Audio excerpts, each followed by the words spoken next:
Hello everyone, it's Thursday at FIDE Candidates 2026. So I decided to take a look at the rapid tournament that is going on right now and where the current world champ is participating. And this tournament is Menorca Open. So they have a couple of sections, and in the master section they have a rapid tournament. Michal is playing, Gukesh, Dommaraju, Ruslan, Richie Rapport, Linier Dominguez. If I'm not mistaken, that should probably be it. Maybe I'm missing someone, but we'll take a look at the standings afterwards. So let's take a look. We know that Javokhir is doing quite well, and probably, yes, with 4 rounds to go, the race is basically over, and probably we can expect Javokhir versus Gukesh later this year. So let's see how Gukesh is doing so far. So in the third round, Michal Sarin is playing Mr. Gukesh. So knight f6, knight f3, d5, g3, going for some Catalan, but bishop f5 is played instead. c4, e6, knight c3, c6, and now knight goes to h4, attacking the bishop. Now, d takes c4 is one of the options, or bishop e4, f3, bishop g6, and now queen b3 attacking the pawn on b7. Queen goes to b6, quite common, c5, queen retreats back.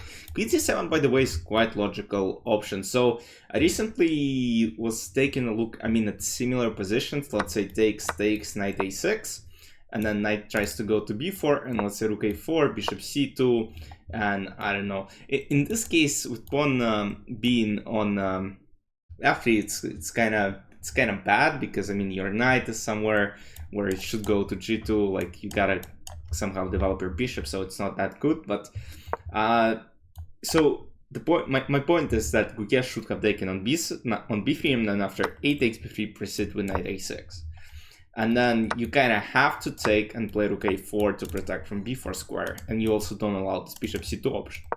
So instead, queen c7, but now queen c7 allows bishop e4 with the tempo. So queen has to go back, and now e4 striking in the middle. So black don't really take a pawn, because after knight g6 takes and f takes e4, look at the center. It's basically over for black strategically. So bishop d6, queen d7, once again a mistake by Gukesh. He should play b6 and try to make sure to take this pawn on c5 somehow, but basically not allow white to get this thing on d6. So instead, queen d7, e5, knight g8, knight g6 takes, and castle. And suddenly it turns out that in basically 15 moves, Gukesh has an absolutely lost position. Should it happen to the world champ? Maybe not. And be an accident? Of course. Accidents happen all the time. So bishop d8, h4, knight d7, bishop h3, knight c8. And still, you can't really take it. If you take it, it's still over.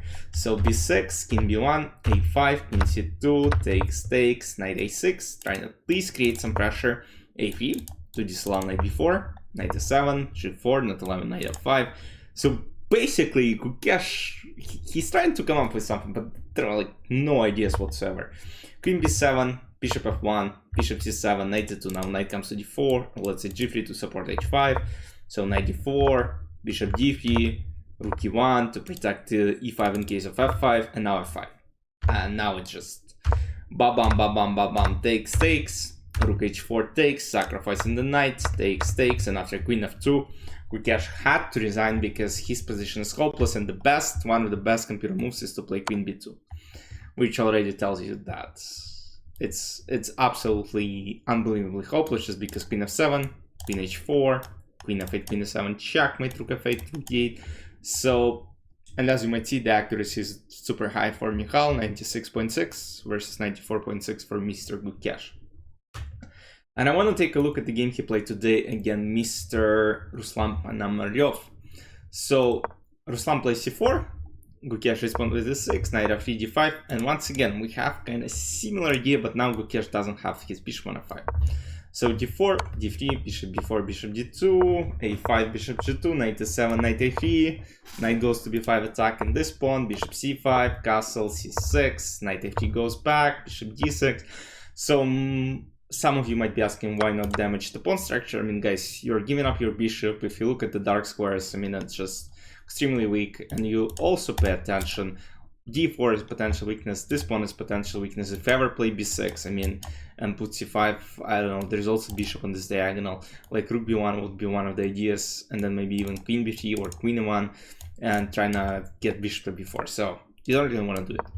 So bishop g6, e3, takes, knight f5, and so the position looks fantastic for black.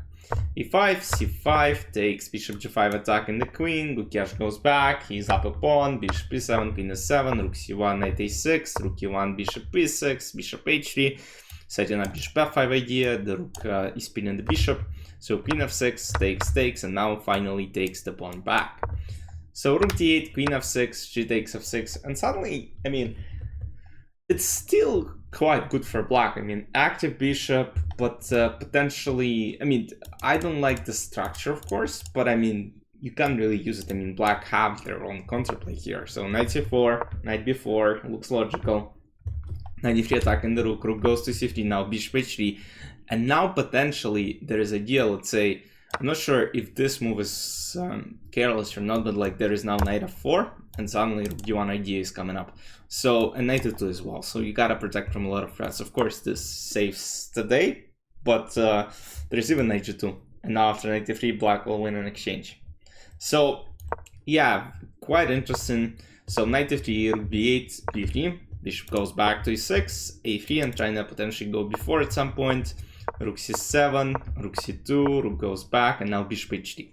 So Ruslan was comfortable with taking draw, I assume, but Gukesh with 20 seconds on the clock, or maybe he's trying to push on the clock, because as you might see, 20 seconds is not very good. So bishop e6, rook c3, knight e5, still trying to push, king g2, knight g6, b4, takes, and now some space. Rook a3, rook a7 is one of the ideas, and suddenly, okay, I mean, it's still equal, but there are some practical problems. So h4, rook goes back, king g3, takes, rook a3, and after king f4 it turns out, okay, there's no way to defend.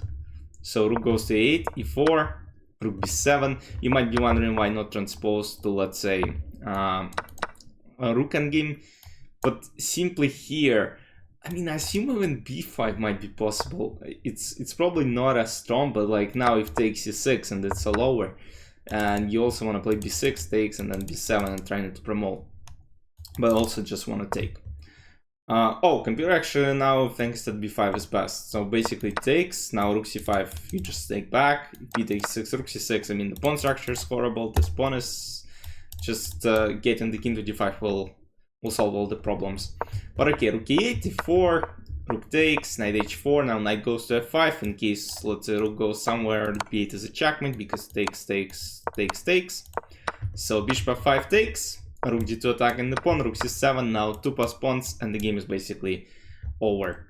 So rook b2, rook b6, c6, b5, rook b7, c7, king g7, b6, and after rook a7, Gukesh has to resign. And I also want to show you a beautiful game played between Richie Rapport and Linier Dominguez. So Richie is playing with white pieces. Start with a4, a5, knight f3, knight c6. It's Evans gambit actually. So castle, knight d2, queen c2, knight c4. So I just want to scroll it quickly. So this is the moment. Bishop d6. If takes, knight d6 fork. So very, I mean, we know Richie plays this nonsense all the time. Bishop g4, rook b1, trying to attack. Castle, rook b7, king b7, knight a5, and now I just coming to checkmate. And after bishop c7, sorry for scrolling this quick, but yeah, you can take a look at the game yourself. But it's basically 3 brilliance in a row. Basically, bishop d6, this.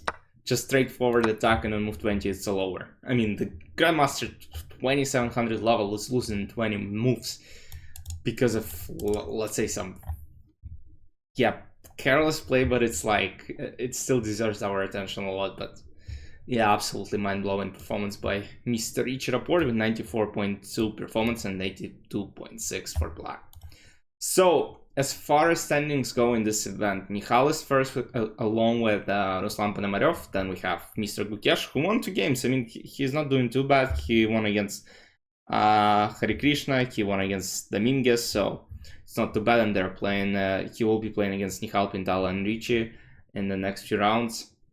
Oh yeah, I was basically missing Hari Krishna.